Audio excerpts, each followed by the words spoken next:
तो दोस्तों, एक और नया दिन और मैं बलजीत परमार हाजिर हूँ एक नई कहानी, एक नया किस्सा लेकर। आज का दिन मैं आपको लेके चलता हूँ अमेरिका में। बहुत ही इंटरेस्टिंग केस वहाँ का मेरे एक मित्र के थ्रू मुझे मिला। एक दिन पहले उन्होंने एक शो बनाया। पुराने पत्रकार हैं, IPS यादव उनका नाम है। बहुत पुराने मित्र हैं मेरे, तकरीबन 20 साल से। वहाँ से एक मुंबई से अखबार भी चलाते हैं ऑनलाइन, और साथ में कभी कभार वो कुछ किस्से कहानियाँ जो उनको अच्छे लगते हैं तो उधर से ढूंढ के वो एक अपनी चैनल पे भी डालते हैं। रेगुलर नहीं है, लेकिन जब उनका दिल करता, लेकिन बढ़िया बनाते हैं। तो बड़े दिनों के बाद उनका एक वो जो उन्होंने प्रोग्राम बनाया वो मुझे उन्होंने देखने के लिए भेजा, और मैं खुद देख के हैरान हो गया कि जुर्म की दुनिया में और कोर्ट कचहरी के बीच इस किस्म की बात भी हो सकती है। ये अपने आप में बहुत अजीब किस्सा है, इसलिए मैं आपको ये किस्सा सुना रहा हूँ। सुनाना तो मैंने आपको आज एक मुंबई अंडरवर्ल्ड का किस्सा था, मैंने रिकॉर्ड भी करके रखा हुआ। बता भी देता हूँ आपको कि वो रमिया बटलर के ऊपर बनाया था। वो आपको मैं कल सुनाऊँगा, लेकिन आज मुझे ये किस्सा जो मुझे इतना अच्छा लगा तो मैंने सोचा कि आपके साथ वो पहले शेयर करते हैं। रमिया बटलर की बात कल करेंगे। अब देखिए ये किस्सा क्या है। ये किस्सा है एक उस लड़की का जिसका अमेरिका के शहर शिकागो में कत्ल हो जाता है, और कत्ल का कोई सबूत नहीं मिलता। और उसके बाद एक एक करके ऐसे सबूत उठने लगते हैं, मिलने लगते हैं, जिनके पीछे किसी ह्यूमन इंटेलिजेंस की बात नहीं थी। एक आत्मा, अब चौंक गए होंगे आप, आत्मा जिसका कोई वजूद नहीं होता, कोई शेप नहीं होती, कोई शक्ल नहीं होती, लेकिन उस आत्मा ने एक केस सॉल्व कर दिया जो डेड एंड केस था। और वो आत्मा किसी और की नहीं, उसी लड़की की थी जिसका मर्डर हुआ था। अब ये सब कैसे हुआ, बहुत रोचक कहानी है। सुनिए, मैं आपको कोशिश करूँगा अच्छे तरीके से सुनाने की। नॉर्मली मैं इस किस्म के किस्से सुनाता नहीं हूँ, पता नहीं क्यों मुझे अच्छा लगा, तो आपकी इजाज़त के साथ मैं अपनी इच्छा पूरी कर लेता हूँ, और मुझे आशा भी है कि आपको भी अच्छा लगे। एक लड़की फिलीपींस में पैदा हुई, बड़ी हुई, पढ़ाई में बहुत ब्रिलियंट थी। उसका नाम था ट्रेसिता बासा। ये लड़की हायर स्टडीज़ के लिए अमेरिका जाने का फैसला लेती है, मेडिकल की पढ़ाई करने के लिए। वो डॉक्टर बनना चाहती है, और क्योंकि फिलीपींस में अच्छे खासे घर की थी, अमीर फैमिली की थी, पैसे वाली थी, तो अमेरिका जाके वो पढ़ाई कर सकती थी, अपना खर्चा उठा सकती थी। तो वो शिकागो जाती है और एक मेडिकल कॉलेज में एडमिशन ले लेती है, और रहने के लिए अपना एक घर ले लेती है, छोटा सा किराए पे। उसमें जो ज़रूरत की चीज़ें होती हैं, फ्रिज, टेलीविज़न सेट और इस किस्म का सारा सामान, वहाँ तो खुद ही काम करना पड़ता है, खाना खुद बनाना पड़ता है, तो वो सब उसने सामान खरीद के अपना घर सेट कर लिया। ये बात है, करते करते उसकी पढ़ाई करते करते उसने साथ में ये भी सोचा कि चलो अगर कुछ आमदन का साधन बन जाए पढ़ाई के साथ साथ तो वो भी कर लेना चाहिए। आप में से बहुत सारे लोगों को पता होगा कि कनाडा और अमेरिका में जो बच्चे पढ़ने जाते हैं वो साथ में कुछ घंटे के लिए हफ्तों में काम भी कर सकते हैं। तो ये लड़की क्योंकि मेडिकल कर रही थी, तो इसने एक हॉस्पिटल में एक अटेंडेंट का काम भी पार्ट टाइम ज्वाइन कर लिया, जहाँ से उसको अच्छे खासे पैसे मिल जाया करते थे। साथ में अपनी पढ़ाई करती थी, कुछ घंटे जाके हॉस्पिटल में काम करना और उसके बाद अपने घर पे आ जाना, पढ़ाई करनी, टीवी देखना। तो ये उसका जो रूटीन होता है वो हो जाता है। ये बात है 1977 और चलते चलते 98 तक पहुंच जाती है। मतलब 97 के एंड में शुरू होती है और 78 के बिगिनिंग में क्लाइमैक्स आ जाता है। हुआ ये है कि 97 के एंड में एक दिन वो लड़की अपनी एक सहेली से तकरीबन रात के 8 बजे फ़ोन पे बात कर रही होती है, लैंडलाइन फ़ोन, जो उसके साथ ही पढ़ती है, जो उसके साथ काम करती है। तो बात करते करते अचानक वो फ़ोन कट कर देती है, अपनी सहेली को कहती है कि मेरा कोई डोर बेल बजी है, कोई मिलने वाला आया है, तो मैं उसको देख के फिर आपको वापस फ़ोन करती हूँ। फ़ोन कट हो जाता है और उसके बाद अजीब कहानी शुरू हो जाती है। 1.5 घंटे के बाद इस फ़ोन के उस घर में से धुआं निकलने की, आग लगने की शिकायत आती। तो अड़ोसी पड़ोसी फायर ब्रिगेड को फ़ोन करते हैं कि इस फ्लैट में से आग लगी हुई है, और इमीडिएटली फायर ब्रिगेड आती है और वो दरवाजे को तोड़ के अंदर एंटर करते हैं। तो आग लिमिटेड लगी थी, धुआं ज़्यादा था। जब जहाँ आग लगी थी, जब उसके पास फायर ब्रिगेड पहुँचते उसको बुझाते हैं, तो पता चला कि कारपेट के अंदर एक लाश को लिपटा कर, कारपेट जो फ्लोर पे बिछा हुआ था उसमें लाश को रख के रोल करके उस कारपेट को आग लगाई गई थी। कारपेट को आग लगी थी। तो फायर ब्रिगेड ने आग बुझा के जब कारपेट को उठाया तो उसके अंदर से एक नग्न अवस्था में लाश मिलती और उसकी छाती में एक खंजर लगा होता। पुलिस परेशान। अच्छा हुआ घर में और आग नहीं लगी थी, नहीं तो अड़ोस पड़ोस के घरों में भी अलार्म की घंटी बज जाती थी, खतरे की घंटी। तो जब उस घर की तलाशी ली जाती है तो काफ़ी अलमारियों का सामान सब बिखरा हुआ होता है और पुलिस को लगता है कि ये चोरी चकारी का केस, कुछ ना कुछ चुराया गया है। लेकिन साथ के साथ लाश का नग्न अवस्था में होना और छाती में खंजर लगा होना कुछ और इशारे भी करता था। तो जब उन सब चीज़ों की खोज पड़ताल शिकागो की पुलिस, अमेरिका का शहर शिकागो की पुलिस कर रही थी, तो उनको एक नोट मिलता है छोटा सा, फिलिपीनी भाषा में लिखा, जिसमें अंग्रेजी में एक इनिशियल लिखा होता है AS।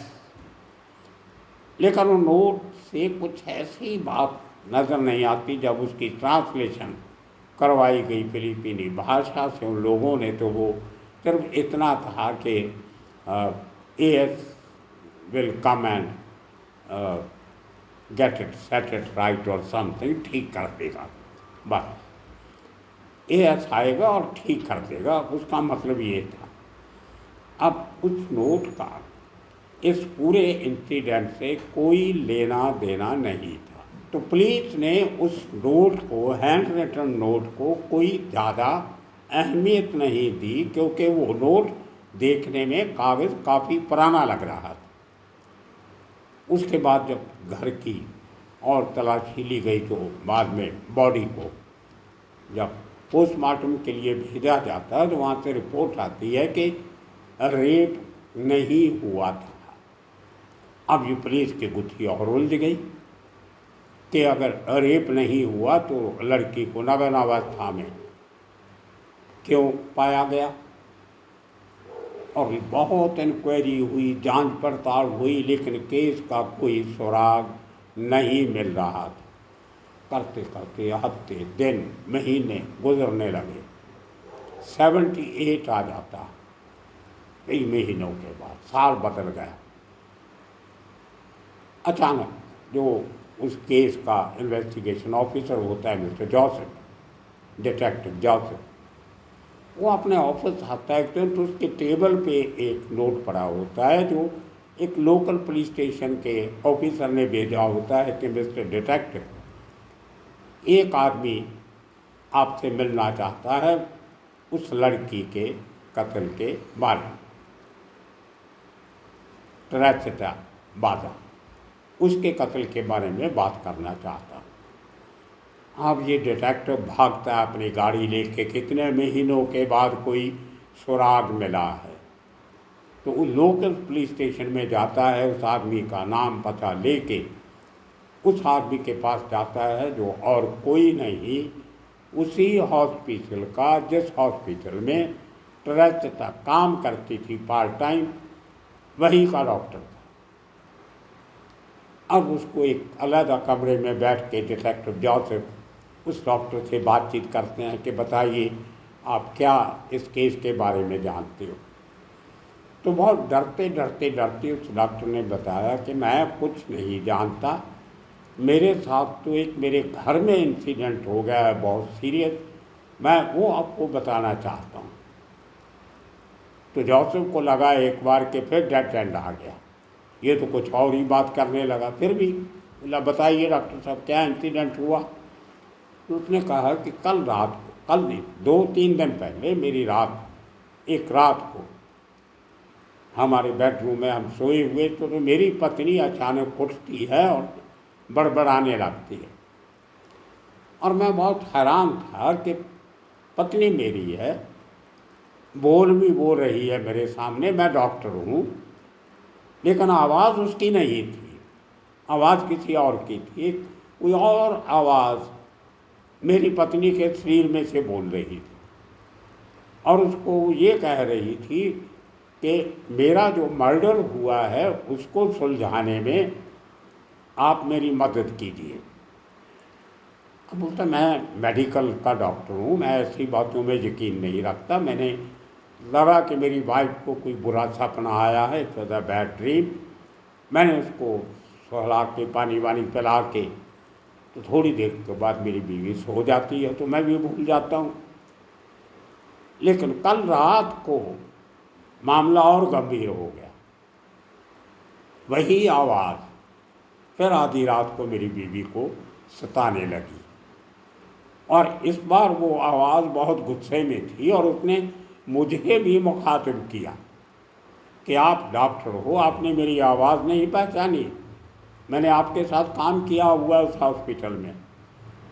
खैर बहुत सारी लड़कियां मेरे जैसी काम करती होंगी इसीलिए आपको याद नहीं आ रहा हुआ, लेकिन मैं वही हूँ, मेरा ही मर्डर हुआ है, और वो मर्डर एलन शाबरी ने किया।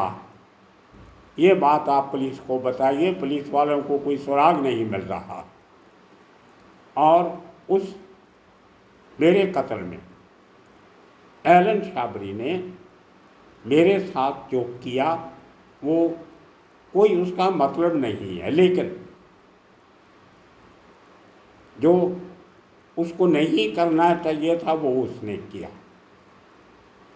उसके बाद फिर वो आवाज़ बंद हो गई, मैंने अपनी बीवी को हलाया किया, लेकिन थोड़ी देर के बाद फिर मेरी बीवी डर के उठती है, फिर वो छटपटाने लगती है, और फिर वही आवाज़ आती है कि डॉक्टर साहब शायद आप मुझे सीरियसली नहीं ले रहे हो, मैं ट्रेसिटा बाजा बोल रही हूँ। उस दिन मेरी सहेली का फ़ोन आया था, और मैंने एक मैकेनिक को अपने घर का टेलीफोन, अपने घर का टीवी सेट जो ख़राब था ठीक करने के लिए बुलाया था। उस मैकेनिक का नाम है एलन शाबरी। वो पहले भी मेरा टीवी कई बार ठीक कर चुका था, लेकिन उस दिन जब आया तो उसने मेरे गहने जो मेरे घर में पड़े थे, ज्वेलरी, वो चोरी की। जो मुझे पता लग गया किसने चोरी की है, मैं उसको रंगे हाथी पकड़ा। उसके बाद उसने मेरे ऊपर छुरे से अटैक किया और मुझे मारा। और अब आप उस एलन शाबरी को पकड़िए और उसको सज़ा दीजिए। अब तो मैं परेशान, एक रात में 2 बार मेरी बीवी को एक आवाज़ परेशान कर रही है। मैंने अपने हॉस्पिटल से चेक किया कि कभी हमारे पास कोई ट्रेसिटा बाजा नाम की लड़की काम करती थी, तो कंफर्म हुआ करती थी। उसके बाद कत्ल का केस भी हुआ है, आपने रजिस्टर किया हुआ है। तो मेरे से रहा नहीं गया, इसलिए मैं आपको सब बातें बता रहा हूँ, इसके पहले कि मेरी बीवी को और तकलीफ़ हो, नुकसान हो, तो आप इसका को हल कीजिए। तो जैसे ही ये नाम निकला एलन शाबरी, तो डिटेक्टिव को याद आया कि जो उस लड़की की अलमारी से वो स्लिप मिली थी उस पर AS लिखा हुआ था। कहीं ऐसा तो नहीं ये AS एलन शाबरी हो जो सेट इट राइट लिखा था ठीक कर देगा। वो मैसेज उसको किसी सहेली ने तो नहीं भेजा था, जब उसका टीवी पहली बार ख़राब हुआ हो तो उसकी किसी सहेली ने कमेंट किया हो और उसको चिट्ठी दे के भेजा वो कि जाइए मेरी सहेली है, ये लेटर उसको दिखाइए, उसका टीवी ठीक कर दीजिए। तो ये कयास पुलिस लगाने लगी, इसलिए वो चिट्ठी संभाल के रखी हुई थी डिटेक्टिव जोसेफ ने। तो वो वापस जाता है अपने ऑफिस, पूरी फाइल निकालता है, फिर निकालते निकालते चेक करता है, सब तो कड़ियाँ कहीं ना कहीं मिलने लगती। वो अपने लीगल एडवाइज़र जो होते हैं वहाँ पे सिस्टम और किस्म का है, वो पूरी इन्वेस्टिगेशन पहले करते हैं, अक्यूज़ को बाद में पकड़ते हैं।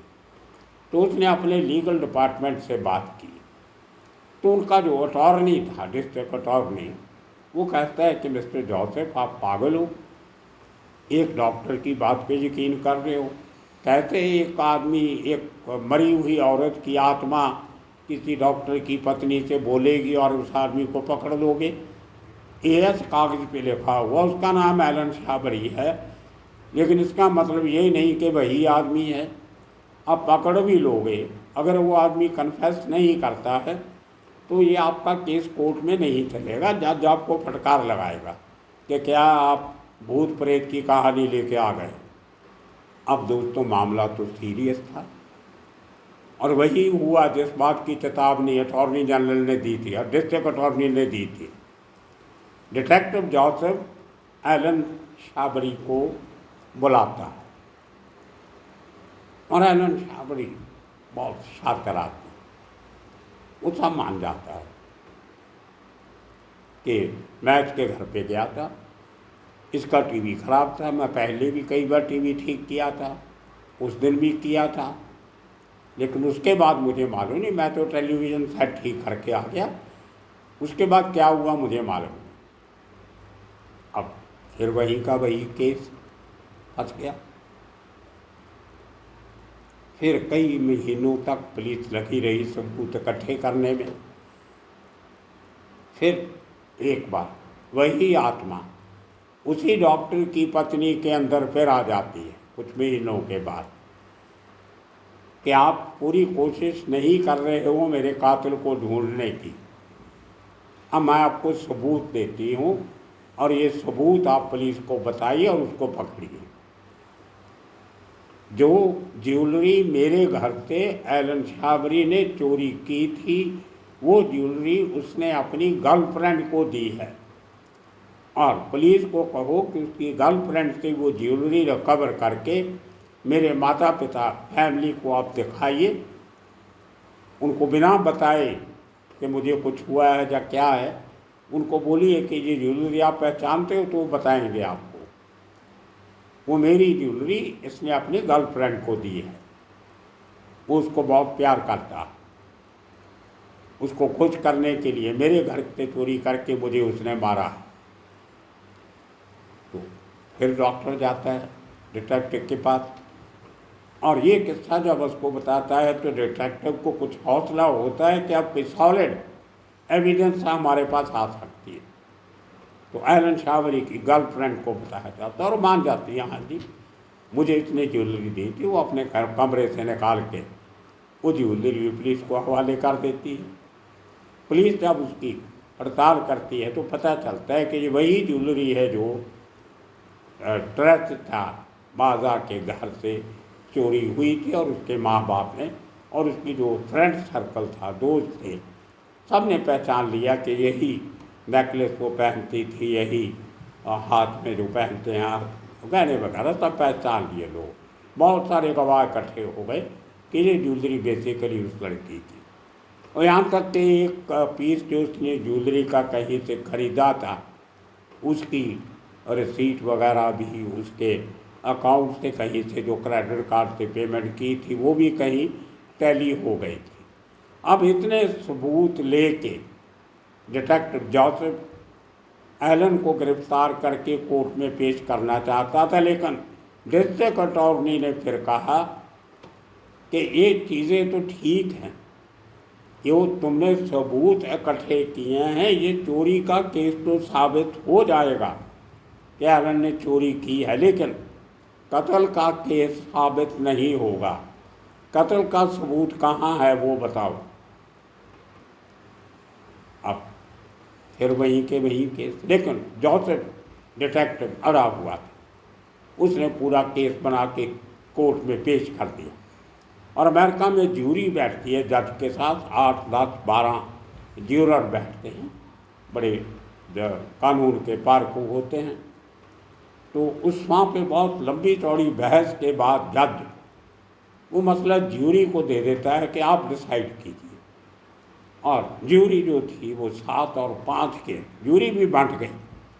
आधे के मुझे बात सही है, आधे कहते नहीं है। अल्टीमेटली 7 लोगों ने कहा कि इसका केस चोरी का तो बनता है, चोरी की इसको सज़ा दे दो, 2 साल की, 3 साल की, जो दे, लेकिन मर्डर का केस साबित नहीं होता, इसलिए इसको मर्डर के जुर्म से छोड़ा जाता है।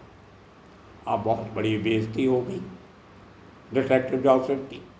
डिस्ट्रिक्ट अटॉर्नी ने कहा मैंने आपको कहा था मर्डर चार्ज मत लगाओ, अब करो इन्वेस्टिगेशन, ढूंढो किसने मारा। अब उसको जो सज़ा हुई थी बहुत मिनिमल हुई, 3-4 महीने की सज़ा हुई, क्योंकि चोरी का माल रिकवर हो गया था, गहने मिल गए थे।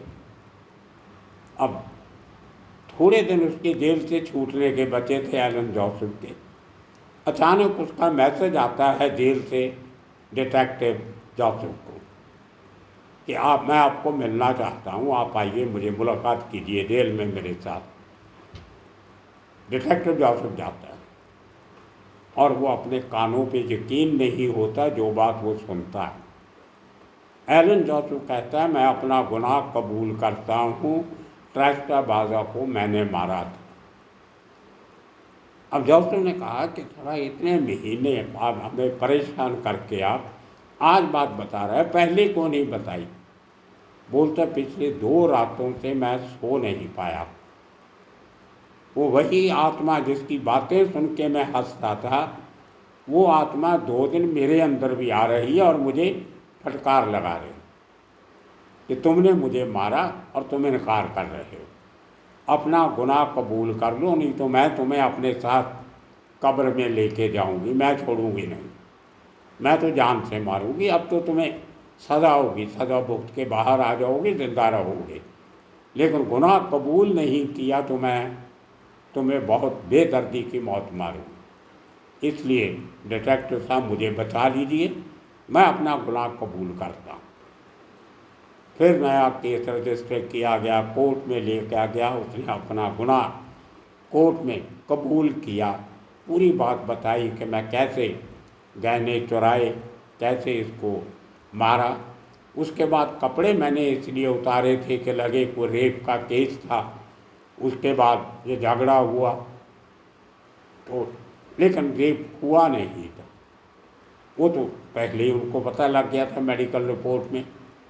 तो आग मैंने इसलिए लगाई थी कि सबूत खत्म हो जाए, लेकिन फायर ब्रिगेड पहले पहुंच गई तो आधी बॉडी कारपेट को आग पकड़ते पकड़ते बहुत समय लग गया, धुआं ज़्यादा निकला और समय पे फायर ब्रिगेड ने आके वो लाश बरामद कर ली।